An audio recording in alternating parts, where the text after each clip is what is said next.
Hello everyone, welcome back to Automation and BeamNG Drive. My name is Tim, and today we're going to be building a bus. Why? Well, simple. About 2 weeks ago, me and my grandmother went to Italy, and in particular, one of the places we went to was Sicily.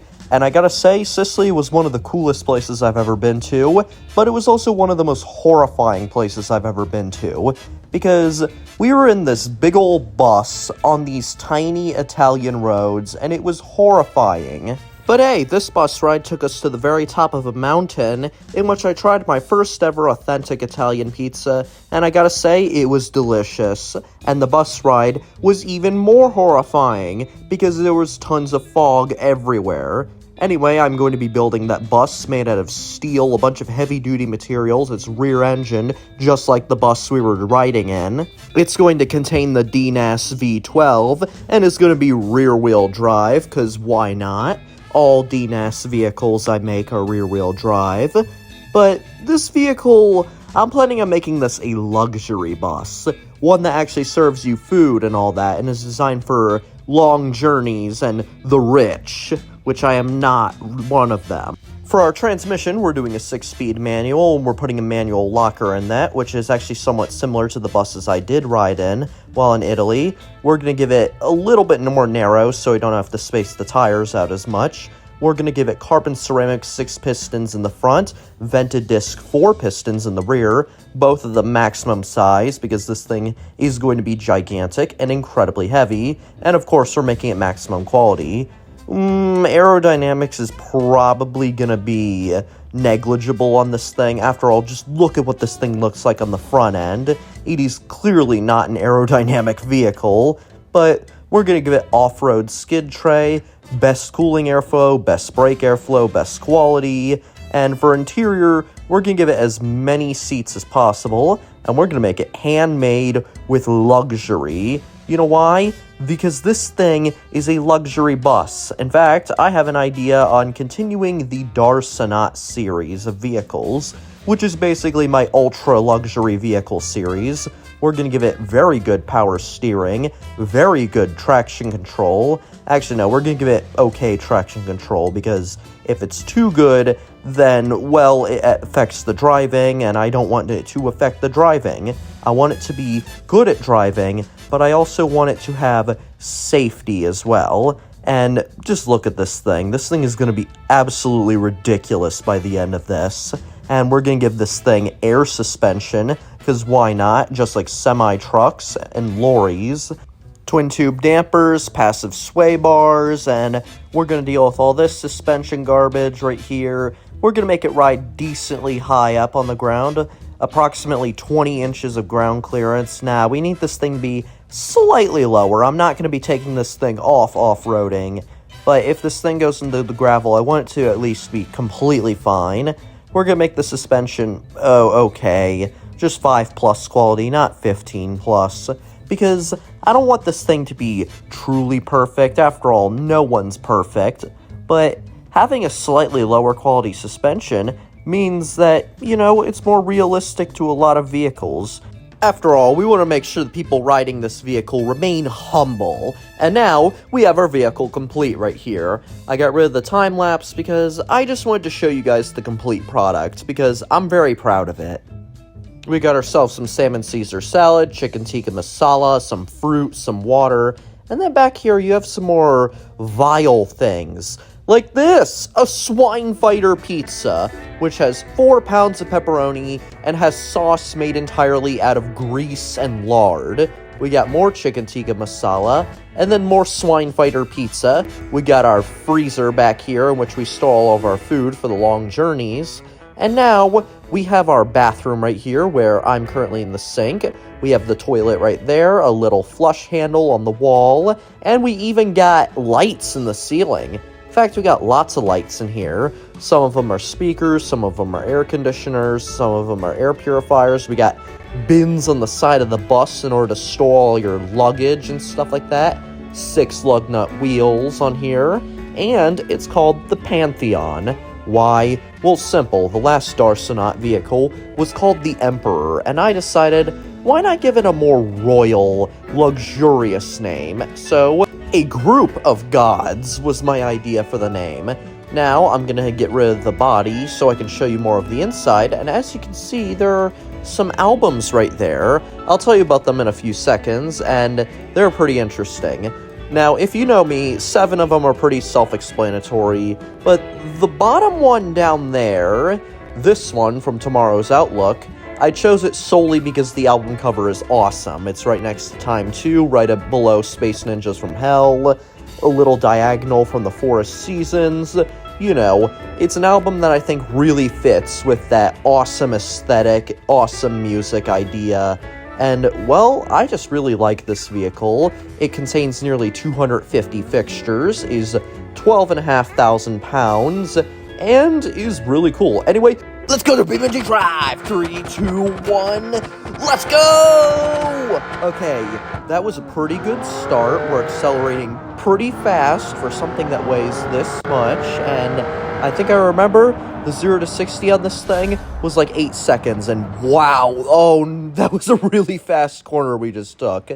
But I gotta admit, watching this thing take a corner is oddly hilarious in my mind, because no bus in the world can do this. Like, there are buses that are modified to do this, but this thing is so much more powerful than any manufacturer's standard bus that I know of, and this bus right here actually handles not too bad off-road. So yeah, in all honesty, I probably should have made it four-wheel drive or all-wheel drive, but rear-wheel drive is still pretty good. We're at 60, we're at 70 right now. Can we reach 80? Yes, we can, and we're just still climbing in speed. And this right here is our turn that right here we're going.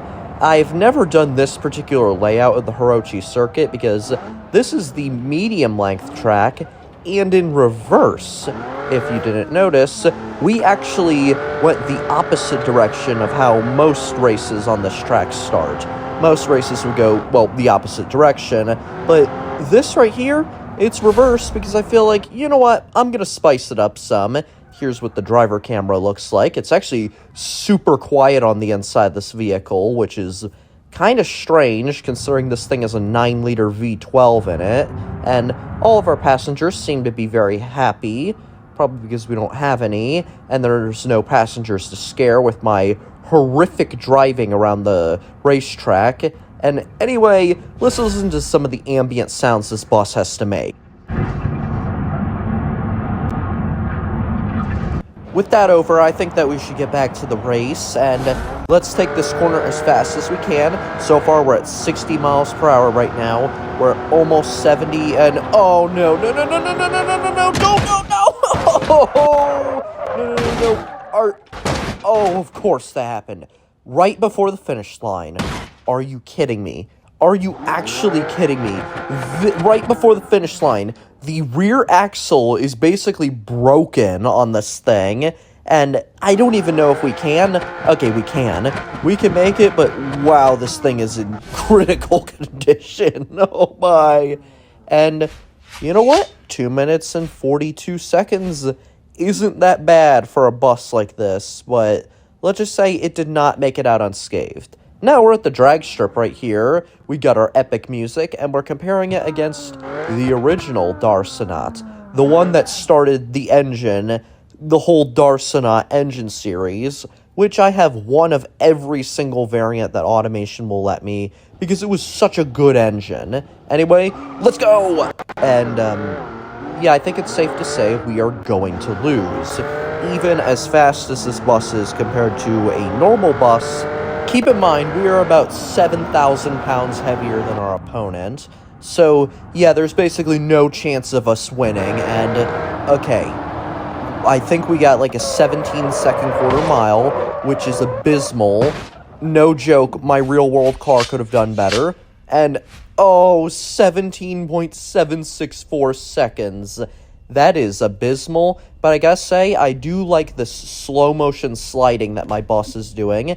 And you even get a little receipt for your drag race. That is awesome. It tells you all of your information.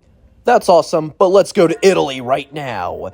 That's right, we're parked in an electric car parking spot. We got all of our albums right here, so no matter how long the journey is, we can always jam out. And Of course, we got no passengers, but yet we have plates full of food and drink cups full of water.